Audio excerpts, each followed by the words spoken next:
కానీ ఈ ప్రభుత్వాన్ని చూస్తే అనేక ప్రాజెక్టులు మీరు చూసినప్పుడు పట్టసీమ తీసుకొచ్చాం. పోలవరం ప్రాజెక్టు పూర్తి అయితే ఆ నీళ్లు కృష్ణా డెల్టాకు వస్తే ఎప్పుడు కూడా పోలవరంలో అర్లీగా నీళ్లు వస్తాయి. అదే మాదిరిగా గోదావరి ఫ్లడ్స్ అర్లీగా ప్రారంభమవుతాయి. కృష్ణాలో ఫ్లడ్స్ వచ్చినా పైనుండే ప్రాజెక్టులన్నీ ఫుల్ అయిన తర్వాతనే చివరగా మన కృష్ణా డెల్టాకు నీళ్ళు వచ్చే పరిస్థితి వస్తుంది. అదే సమయంలో నవంబర్ డిసెంబర్లో తుఫాన్లు ఎక్కువగా వస్తాయి. ఇది ఆలోచించిన తర్వాత పట్టిసీమ కంప్లీట్ చేసి ఫస్ట్ ఎప్పుడైతే వాటర్ వస్తుందో అప్పుడే నీళ్లు తీసుకొస్తే నవంబర్ కంటే ముందుగానే పంట వచ్చేస్తుంది. తుఫాన్ నుంచి బయటపడే పరిస్థితి వస్తుంది. అది 4 ఏళ్ళు చేశాం. రైతాంగం చాలా హ్యాపీగా ఉన్నారు.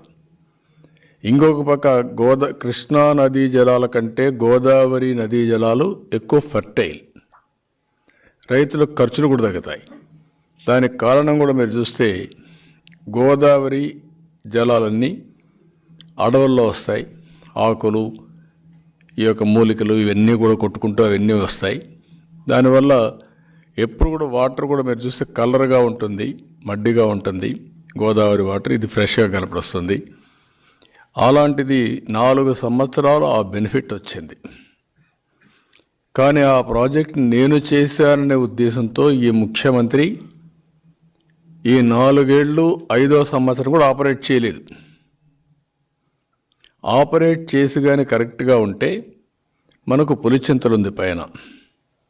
పులిచింతల్లో ఎప్పుడు 40-45 టీఎంసీ నీళ్లు పెట్టుకునే అవకాశం ఉంటుంది.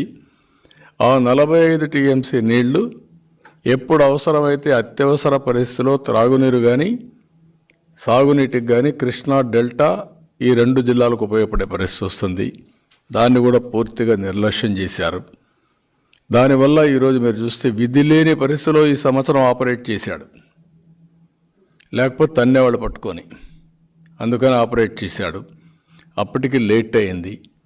జరగవలసిన నష్టం బాగా జరిగిపోయే పరిస్థితి వచ్చింది.